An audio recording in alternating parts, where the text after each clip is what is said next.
Hey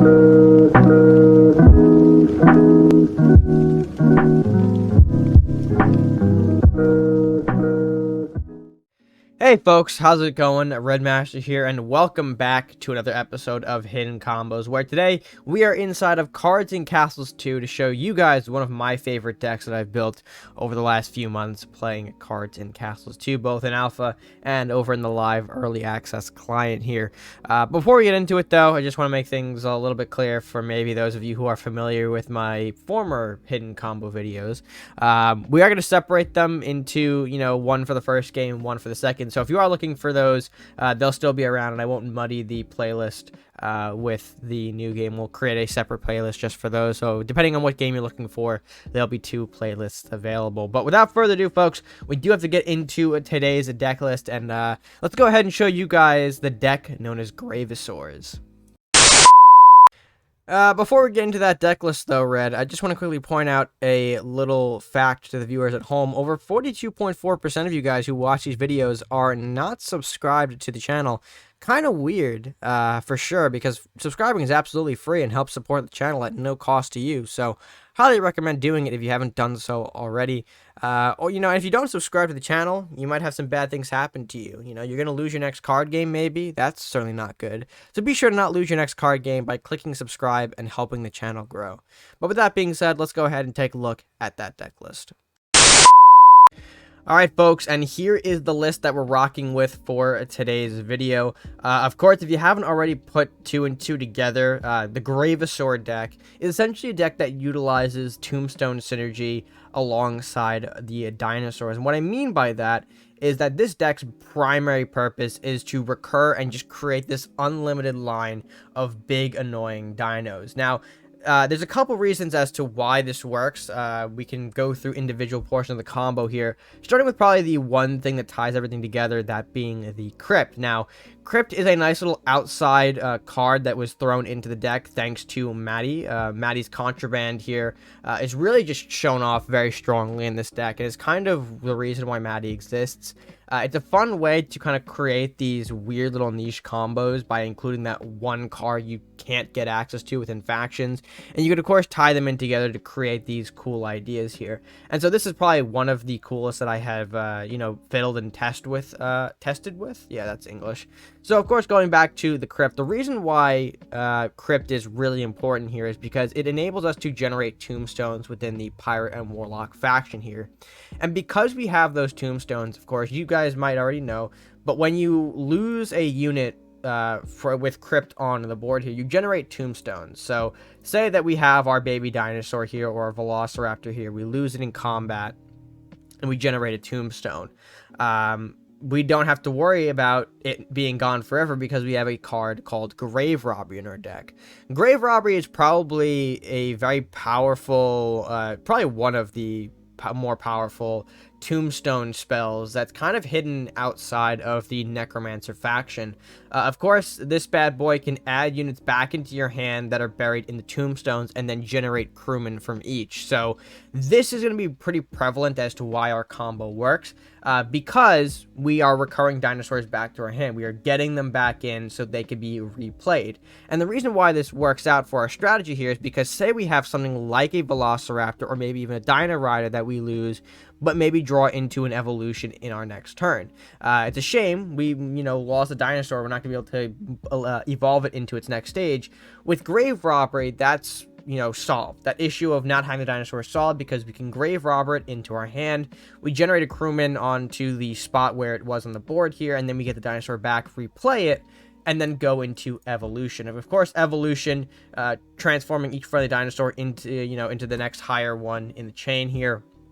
And additionally, shuffling back into your deck, which is pretty important, because if you keep recurring your dinosaurs, you're going to have at least a evolution hidden somewhere in your deck, so that way you can, of course, keep making them stronger. And of course, as you progress the deck thin through cards, it's more likely that you'll find evolution here. So the later the game goes, you'll have some better advantages here with your evolutions. But yeah, I mean, having that combo piece is fantastic. That's pretty much what the deck is built on. But how are you getting into the dinosaurs as well? Because it's cool that we have the ability to recur everything, but how are we actually generating dinosaurs? Well, of course, Dino Nest is the second big piece here of our deck. Of course, the nest will generate 2 babies alongside drawing a evolution from our deck.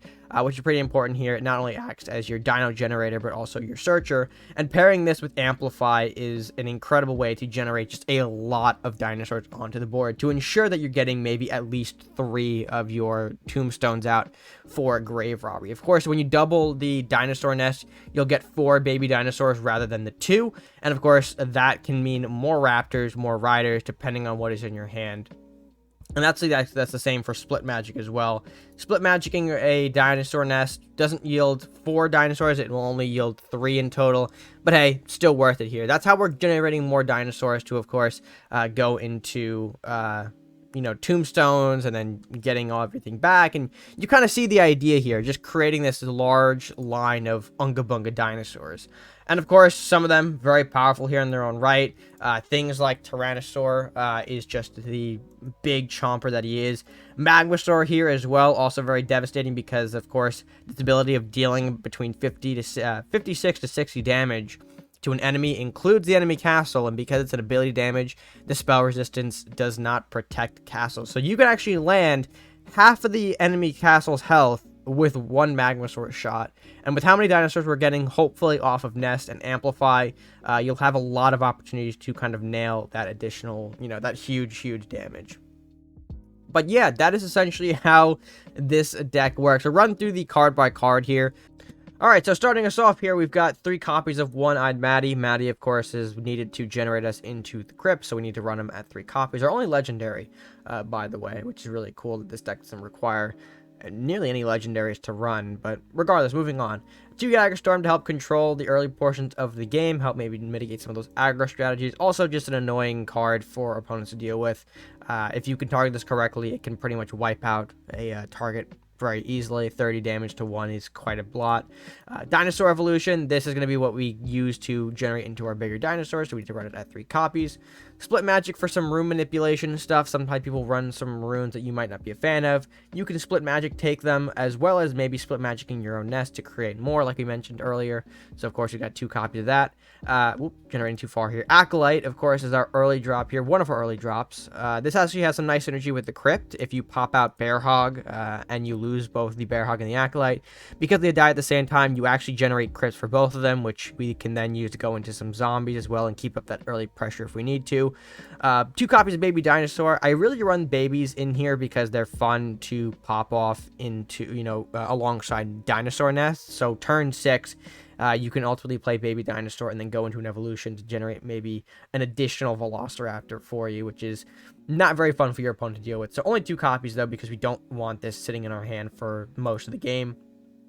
Crypt, we need this for our tombstone, so we need it at 3 copies. Grave Robbery, our recursion tool, like we talked about before. Scout, the second of our early drops, alongside Acolyte and I guess Baby Dinosaur, but again, helping us maybe control some aggro strategies. Witch Hut to search for the dinosaur nest. Only 2 copies though, because nest itself is a bit expensive, and sometimes there are instances where we don't want to be drawing into it.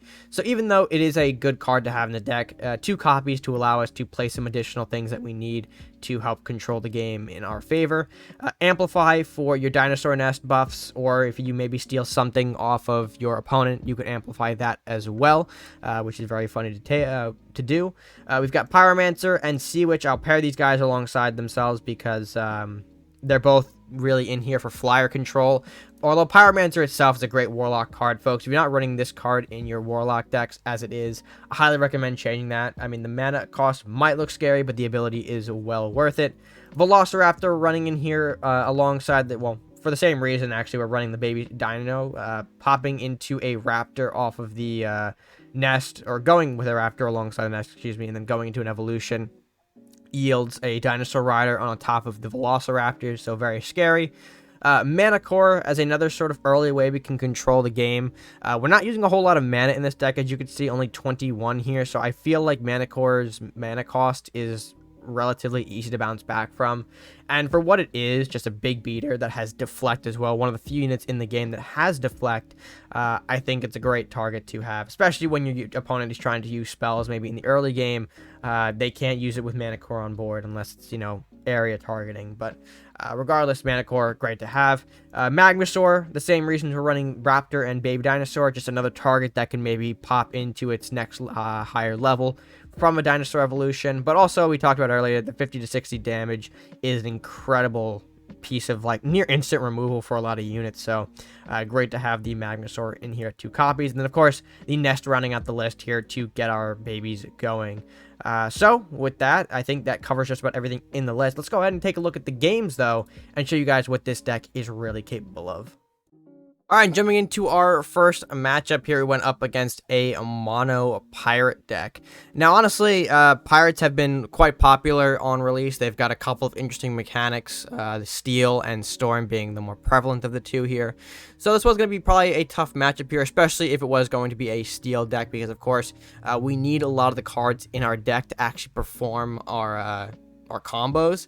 So a little annoying, but we're going to open up with a Baby Dinosaur over here. Our opponent goes for the Cursed Vessel. So initially putting me on the idea that, okay, we might be running into a Storm deck here. We do draw the Acolyte for turn, but I believe I go Scout here. Playing Scout because we do want to kill off the skeletons quite easily. The Manfish, though, makes me uneasy. I do unfortunately have to make a trade here. Manfish is going to sneak into the back, pop into my Scout, and yeah, we lose our way to clear the skeletons off in a bit of an easier fashion, but we're not super worried. We're going to go ahead, Dino Fear that skeleton away. The skeleton's not going to be a huge issue, but Pyromancer is certainly going to be a way that we can clear things up. Unfortunately, it is not our initiative, so Pyromancer maybe not as impactful, but we're going to go ahead and play it anyway because we need to get something down here to equalize the odds. He goes after my Baby Dino, which is an interesting choice here without knowing what my strategy is, but I guess when you see Baby Dino, you have to assume Dino strategy, and that can be problematic here. I opt to not actually use the Pyromancer burst here because if I did, would have killed the Skeletal Pirate to open me up to another Manfish shot. So we can save the Pyro shot for our next turn and maybe get better value out of it, which he does line up for us here. We shoot the Pyromancer into this slot. We'll get a huge explosion, hopefully clearing out all 3 of those. We draw Mana Core for turn, which you end up playing alongside of the Acolyte here. We need to kind of get some control over this board. Our opponent goes into Voyager for turn. Voyager are annoying, but not a huge deal. We actually pop into the castle, so we can just, take the Manfish off the board as well. He opts to, I guess, put the Mana Core, or excuse me, put the Pirate into the Mana Core, which I thought was a weird choice. Follows up the Dagger Storm, which does hit Mana Core, like we mentioned before. The area effects can hurt our Mana Core, which means now it's probably easy to remove with the Salahar Voyager, but opts to pop into our Acolyte instead. I guess he does fear that range after all, so we'll let him have it. And at this point, not looking too good for us, and there's the Con Artist, so he is going to opt to start stealing from our deck here. I figured, okay, let's go ahead and set up Maddie here. Let's set up the Cursed Vessel we now got for some additional bodies here. Hope to draw a Crypt maybe. Opts to pop another Dagger Storm here, which is going to get some incredible value. Hits 1 of each, so of course we lose the Mana Core, unfortunately. Although he also Voyagers into our Mana Tower, which we don't really need in our deck, so it's not a huge loss for us. At this point on, we do have the 2 mana, so if we wanted to use the Pyromancer or draw into a Dinosaur Nest, we still have enough mana. He opts to Thievery as well, which is quite annoying because that Thievery is going to steal yet more cards out of our deck. We do draw a Crypt, though, thankfully. The Crypt is going to be a huge help in using our recurring our pirates in a way. And I mean, we could, of course, generate tombstones to get some additional zombies here. We opt the Pyromancer burst here, taking out the Voyager and weakening the Con Artist a bit more. He's going to opt to Sea Witch and Raptor in here, generating some tombstones for me. I do use one of those tombstones to finish off the Con Artist, so that way he doesn't have any additional moves.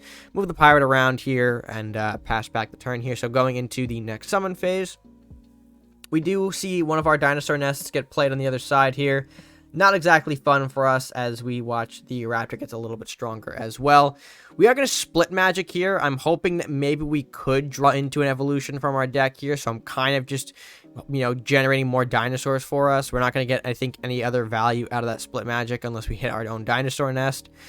We do Dagger Storm in the back, though, after watching some of our tombstones get cleared and some of our units disappear. Thankfully, we clear off the bandit, which is pretty big. We opt to, I believe, pop into the raptor. I think we finish off the Sea Witch without needing to burst, right? Yeah. So Pirate, of course, going to come from the back, hit the Sea Witch, and, of course, we shoot the raptor. And I don't think we kill. I think we just barely... Yeah, okay. We don't kill the raptor, but still is just going to survive, which is quite annoying. But we have initiative, so we'll be able to pop that anyway next turn. We're going to summon the Crypt now, of course, go into yet another copy of Pyromancer. Our opponent is going to steal more cards from our deck here, drawing another Raptor, and an Evolution, which is quite scary, because not only do those babies get big, but the Raptors as well. We do end up having to pop that top Raptor, as well as maybe doing a Pyromancer burst in there to weaken the Dinosaur Rider. We're trying not to lose our Crypts here after all, and thankfully he does go for the Pyromancer in the back. He sort of recognizes now that the Pyromancers are a big threat, so he has to respond accordingly here. We are going to go into 2 zombies from both of those tombstones here. Not going to Grave Robbery yet, because we could, of course, potentially get some better value out of that later, so we'll hold on to it for the time being. He's going to pop the Raptor in. I think we can kill off that bottom Raptor, move into face, yep, get some additional chip damage, and pass it back. So as you can see, we're really not really doing too hot here, especially now Villaroth hitting the board, an additional Con Artist as well, stealing more cards from my deck. This is why you hate to see steal in matchups. You just know that your whole deck is probably going to be gone by halfway through the match. Again, my opponent recognizing the value of Pyromancer, he is going to go ahead and pop into it, generating that tombstone for me. We're going to go ahead and create some backstab here for our bandit. Bandit pulls a land shark from his deck, which is pretty useful under the storm conditions. We pop in the Manicore as well into the Villaroth, or no, he pops the Villaroth into the Manicore, and of course we need to generate that additional tombstone. Now we can of course get the Grave Robbery going, and as you can see, we now have the Pyromancer back in our hand. We have the Manicore and the Pirate, as well as having just 3 more bodies, all three of which, can generate yet more tombstones from more zombies. So you kind of see the recursion of the deck coming into play here. Being able to just keep up the bodies on the board is super important, especially when a lot of what this game is about is focused more on the units and the combat here. So we'll go into the Land Shark here, we'll go into another Pyromancer, or go into actually the Pyromancer we got back from the grave. He is going to amplify my own nest here, which is a bit problematic. He is in a Witch Hut as well, I guess because he had the extra gold. Didn't really know why he did that unless he had more rituals that I maybe didn't see.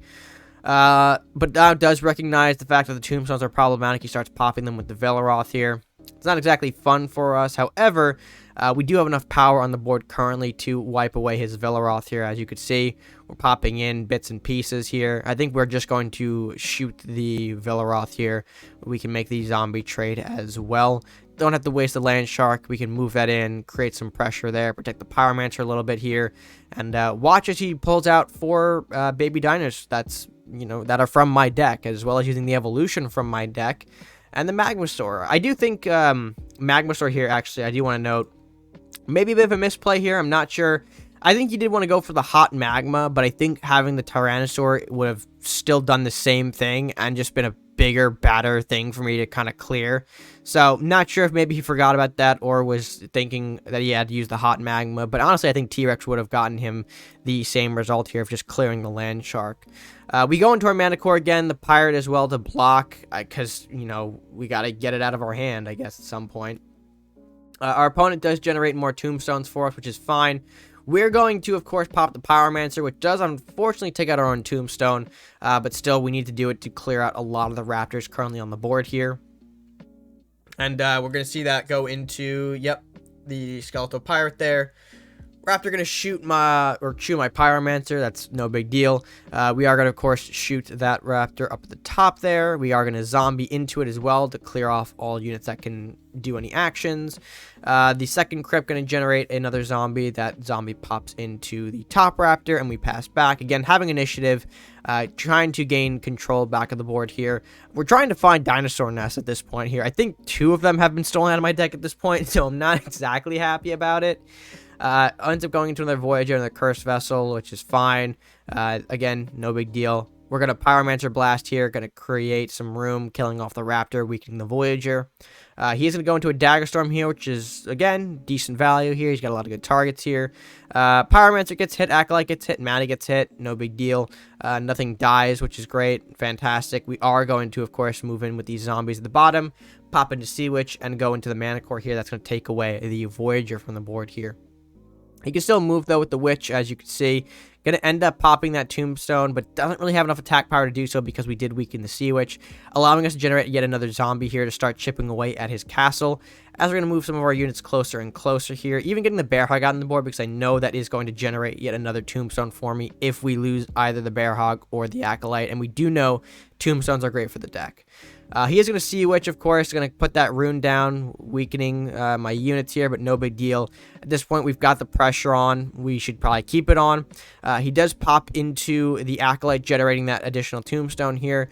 He also pops in the Pyromancer, which is great. Unfortunately, we still have Grave Robberies in hand, which we are going to use, generating the Bear Hog, the Acolyte, and the Pyromancer back into our hand, and creating those additional units which can now move and trade with better with these Skeletal Crewmen from his side.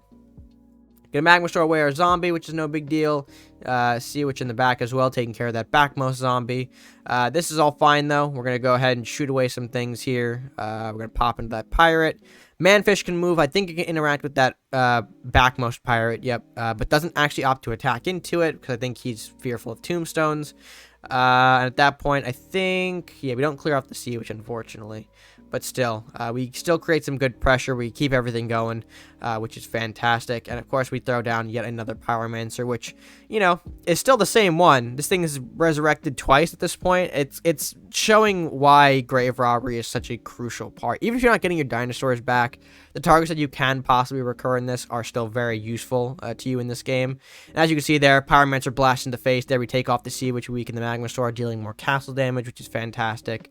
Magmas are doing some things to clean up the Mana Core. The Land Shark will finish it off. Again, no big deal. We're going to go ahead and pop away this Manfish the best that we can here to weaken it. He'll probably get some attack on the Crewman, I guess, which is fine. Probably the best target for us because now we can also get a Crypt summon on not only that, but the other tombstones on the board here. Yeah, to remember that there are more tombstones on the board. We go for the chip damage again, because why not? And then, of course, pass it back. Doesn't matter, the guys are getting smaller. They're still going to be able to do what they can do. Our opponent summons the Big Boy. Big Boy cracks us on the board here, and that is fine. We do have the Maddie, so this turn we are going to try and get a way to shoot at the castle. Our opponent tries to go into the Pyromancer with the Craxus. Kills it, but it is no matter. We have lethal. Maddie shoots castle. Zombie finishes the job. And what a game that was. While we didn't see the dinosaur portion of this match kick off, this match I really want to show you guys to illustrate how important Grave Robbery is to the deck and how that recursion can absolutely be very crucial to winning you games. As you saw, we were able to kind of keep recurring the Pyromancer onto the board here, creating more damage and just more frustration for our opponent. So, with that being said, that was match number 1. We do have more matches to get to, though. Let's go ahead jump into match number 2. And match number 2 up against our old pal in the commentary booth, Tweakin. He wanted me to sling some games with him. I said sure.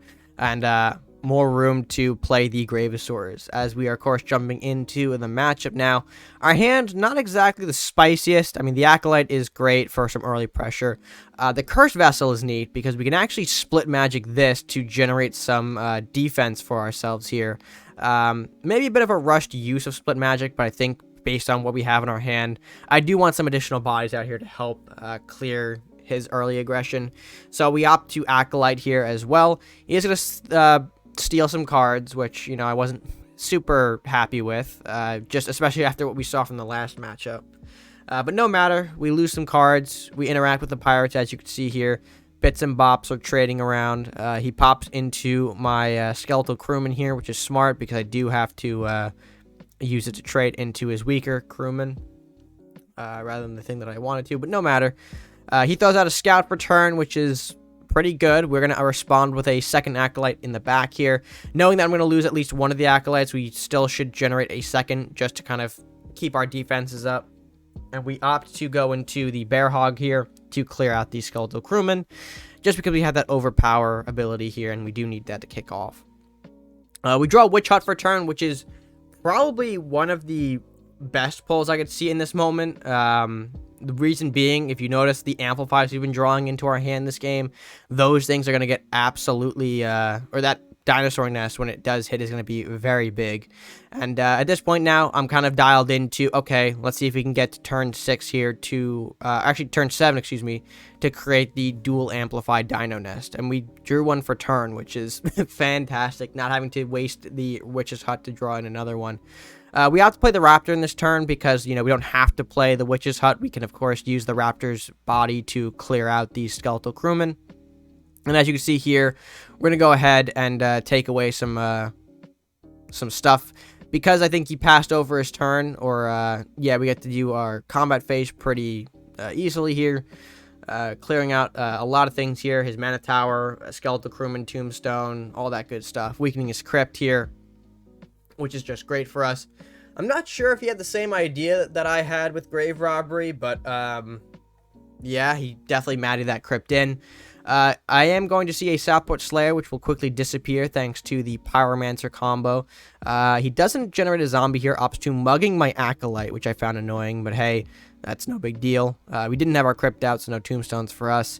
He'll pop into the Pyromancer with the crewman, generate yet another tombstone for himself before passing it back, and we did make it to turn 7, which quite with a lot of mana to spare. Excuse me.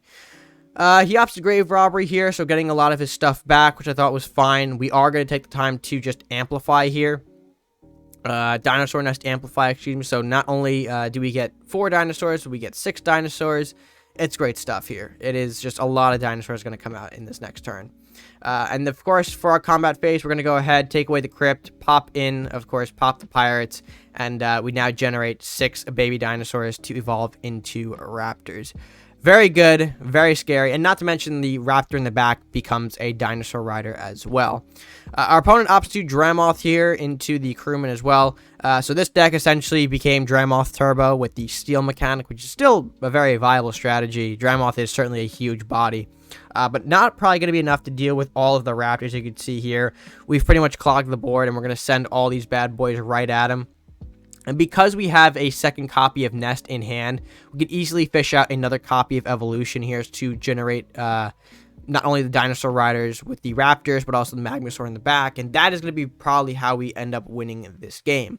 I pulled the Crypt for turn, though, which is actually pretty big for us, because that is going to be how we might recur our dinosaurs if we ever need to. We do pop the Evolution now to generate our Dinosaur Riders here to get them on the board, because the Raptors are slightly weaker than the Riders, so having them on the board is better. Our opponent does misplay the Dagger Storm here. He wasn't aware that Dagger Storm is a self-targeting tool as well. Dagger Storm does not care if you have enemies or friendlies, it will just hit units, so things like Dramoth and his Con Artist got hit instead, which is not what he wanted to see at all. But going back to us, we're going to go ahead and pop in here. Dinosaur Riders making room for each other to, you know, slap castle. We do, I think, just pop into the temple as well. We didn't have much else to do because I knew next turn we could probably just mana burst here into our Magmasaur hot magma ability, and that should be enough to end the game on its own. So we, of course, getting the mana. We get the priest because I think we took it from the Con Artist. Pops out of the Dramoth, which is cool to see, but unfortunately just not going to really be in time for what we're going to be doing. Dinosaur Rider whacks in, Pyromancer whacks in for the remaining 46 points of damage, and that will secure us a game 2. And of course, that really shows the dinosaur potential of the deck here, being able to generate a lot of dinosaurs that will eventually just overwhelm your opponent by rushing in. As you saw there, we got one to the back line, being able to get in the Magmasaur, and then the hot magma, which just ends the game. So very good stuff right there. We do have one more match to show you, though, so let's go ahead and take a look at that final matchup. And for our final matchup here, we've got myself taking on Vect. I just had to throw around with Red Team games here, so we're going up against Vect here, who's running the Crusader Druid. Let's see what he's got for us. We are going to open up probably with the Crypt here or the Acolyte. I think we go Acolyte first just to get the body going, because turn 3 we can of course Bear Hog and Crypt in the same turn, which is pretty big for us. Vect, unfortunately, going to pass his turn 2, though, which is not ideal. I don't move my Acolyte in fear of maybe something that's going to take away my Acolyte before I can use the ability here. We'll pop down the Crypt. We see him mana bursting for turn, which is a little unusual here. I guess he needs the mana for something, but with that, we kind of see our opening here. We move in with the Bear Hog, and we're going to start to lay the early aggro that this deck can sometimes produce as well. Not only is it a defensive one at times, but if you get the right situations like this, you could also be the one who's more aggressive. And then unfortunately for your opponent, just at the right time for you, nail your dinosaurs with the evolution. You know how it goes. But yeah, ends up passing, I think, another turn here. Actually, doing, I think, the Fortify into another mana card, I kind of missed as I was drabbling on over here. But then goes into Elsevier, which is, you got to admit, a pretty big boy. We are going to opt to Witch's Hut here into the baby dinosaur. We do have enough gold to generate a tombstone for us, or a zombie, excuse me, from a tombstone, if you will. And that is what we're going to do here. As you can see, Scout going to go ahead, chip in a little bit in the bottom. Zombie moving in, doing some chip damage as well. And this is how we get a little aggressive with our deck here. If you're able to get the zombie pressure up with the Acolyte and the Crypt, you could, of course, be annoying and, you know, regenerate your Acolyte, which, or regenerate your Acolyte into a zombie, and that can continue to chip away. And it's not fun for your opponent here. Vect, though, going to triple Reconciliation, which is annoying. Not only getting the heal on castle, but 3 additional draws for turn. I say, you know what, that's okay. We're going to opt to just continue chipping into face here. We're going to crypt away that new zombie as well. Of course, the new zombie chipping in for some further damage. Pretty much kind of somewhat negating the reconciliation heals. You know, just because the zombies are doing 12, 13 damage. Vecto, Sign of the Cross into Dwarven Weapons here, so Elsevier, sort of the big focus of the deck. Not exactly great for us, but hey, we are going to go ahead on Dinosaur Nest again. Reason I'm doing this is to generate a second evolution for us. I can pretty much safely play this because I know we are going to be able to recur that baby dinosaur that just died. So, of course, with that, we're opting to set up our nests instead so that we can get more dinosaurs to evolve, and then Grave Robber that other baby so we can get it back. Sign of the Cross here, going to heal his castle. No big deal. Babies are going to pop out. That's great. The babies will, of course, go into, well, not yet, Grave Robbery, and then the baby, and then the dual evolution here. So Raptors into Dinosaur Riders, and this is pretty, this is going to be a big problem for him. That is 5 Dinosaur Riders for a very cheaper cost than what they are.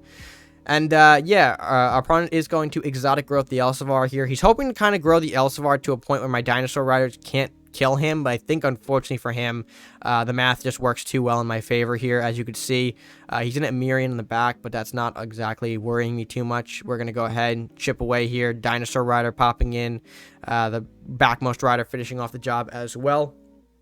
And, of course, his big potential win condition in the toilet, and that is not good for him. We're going to go ahead and move in with the Dinosaur Riders here, as you can see. Skeletal Pirate doing its thing as well. Zombie hitting into the Mana Tower. We're not going to crypt that because I feel like we could use the Grave Robbery, so I'm holding it for the time being. We get into round 9, though. I draw the evolution, and that is pretty much my sign for game. If you notice our count here, 9 and 5. The 5 mana can be used for a dual Hot Magma here, so we really don't have to play much. We're going to play the Acolyte for defense in case that Amirian gets any sort of big buffs, which, I mean, he has Blessing of the Meek, so Meek, quite a big buff for the bird. The bird is going to, I believe, finish off one of the Dinosaur Riders, but at that point, I knew it was going to be game over. Evolution into 2 Magmasaurs, both of which are free to use their Hot Magma ability, 56 damage and 45 damage, and that will, of course, end game 3. Again, very devastating if you can pull off the Hot Magma, because that is just a ton of incoming damage that your opponent can't stop or respond to because they're a unit ability and are kind of somewhat immediate. So, yeah, very devastating stuff. And honestly, just another reason that this is probably one of my favorite decks currently in early access. But folks, that is going to do it for our games. Let's go ahead and wrap up this video properly. And with that being said, folks, that will, of course, bring this video to a close. Hopefully, you guys did enjoy the first hidden combo of Cards and Castles 2 on the channel here. Like I said, Graveosaurs is probably one of my favorite decks currently in early access, maybe of all time, even between both games. I'm not entirely sure yet, but definitely a fun build to consider. It has its weaknesses, though. You know, being a rune deck with the dinosaur nest, if your opponent somehow disrupts that, can be very problematic here. And even then, you know, you don't have a lot of bodies, so it does have its weaknesses, but overall still a fun deck for dinosaurs. But yeah, hope you guys did enjoy the video. If you did, be sure to leave a like on the video, be sure to share with your friends, and subscribe if you're new or haven't done so already. It is the best way that you can show your support to the channel. And let me know what you guys think of the deck. Leave your comments down below. Love to see what you guys think of the first hidden combo of the new game. Always looking for feedback as well. But with that being said, folks, that is going to do it for me for now. So until next time, stay gaming.